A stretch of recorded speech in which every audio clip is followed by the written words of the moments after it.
Миний нэрийг Петр Хагдаанд гэдгээ. Би ОМЭК сургуульд байгаль орчны мэргэжилтэн, байгаль орчны аналитик химийн профессороор ажилладаг. ОМЭК сургуулийн хувьд маш олон жилийн турш удаан задардаг байгаль орчныг бохирдуулагч химийн нэгдлүүдийн судалгааны чиглэлээр ажиллаж байгаа бөгөөд энэ дотроо диоксины лаборатори гэдэг нэр авсан лаборатори маань олон жил диоксины чиглэлээр ажиллаж байна. Өнөө үед бүтээгдэхүүнийг үйлдвэрлэхэд хэрэгэлсэн төрөл бүрийн химийн нэгдлүүд нь удаан хугацааны явцад аажмаар бүтээгдэхүүнээсээ гадагшилж, ямар нэг байдлаар гадагшилж циклд орж, улмаар бидний хүрээлэн буй орчинд шингээгдэн үлдэж байна.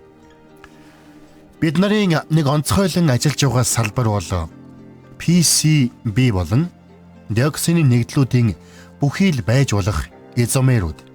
Тэдгээрийн шинж чанарыг тодорхойлох. Мөн түүнчлэн хортой бус химийн нэгдлээс үүсч болох илүү хортой химийн нэгдлүүдийг тодорхойлохоос гадна бусад харилцан урвалд орж болох химийн элементүүд байгаа нөхцөлд агуулмж нь хэрхэн өөрчлөгдөж байгааг маш сайн тодорхойлж чаддаг. Түүнээс гадна бид нар шинэ химийн нэгдлүүдийн ангилалд хамаарах, жишээлбэл байгаль орчинд агуулгадах органик фосфат эстерүүдийг тодорхойлох судалгаан дээр ажиллаж байна. Эдгээр зарим фосфатын нэгдлүүд нь байгаль орчинд тархаж ихтэй. Бас маш удаан хугацаанд хадгалагддаг болох нь тогтоогдсон бөгөөд одоо бүр тархацсан аарахтагт хүрчихэд байна. Энэ мэтчлэн бид нар ямар төрлийн бодисууд байгаль орчинд хүний нөлөөгөөр ялгарч хоримтлагдаж байна. Эдгээр химийн нэгдлүүдээс ямар үр дагавар үүсч болох, тэдгээрийн уялдаа холбоог тогтоох гэх мэтээр ажиллаж байна. Бидний хамгийн гол зорилго бол ирээдүйд хор нөлөөнөөс нь болоод зайлшгүй хяналт зохицуулалтанд орж судлагдаж байх ёстой тийм төрлийн химийн нэгдлүүдийг олж тогтоох, илрүүлэх явдал юм. Ингэж шинэ химийн нэгдлүүдийг олж тодорхойлохын тулд бидэнд мэдээж хэрэг маш сайн химийн нэгдлүүдийг хооронд нь салгаж чаддаг багжууд хэрэгтэй бөгөөд үүний тулд эдгээр шинжилгээний тоног төхөөрөмжийн мэдрэх чадвар маш сайн байж гарч ирж буй тоо мэдээллүүдийг наривчлал өндөртэйгээр боловсруулалт хийдэг байх ёстой. Гэхдээ бид нар үнэхээр ямар нэг зүйлийг оллоо гэхэд тэдгээр мэдээллийг боловсруулж үнэхээр хэрэгтэй мэдээлэл болгож чадах тийм сайн програм хангамж байх хэрэгтэй байдаг.